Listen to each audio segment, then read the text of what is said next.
Selling on Shopify and Etsy?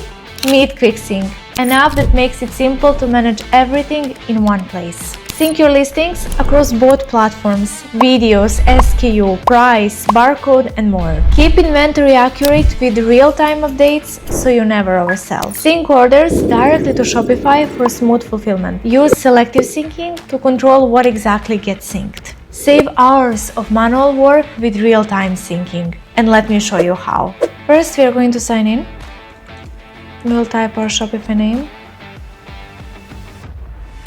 We'll click install. We will choose a plan.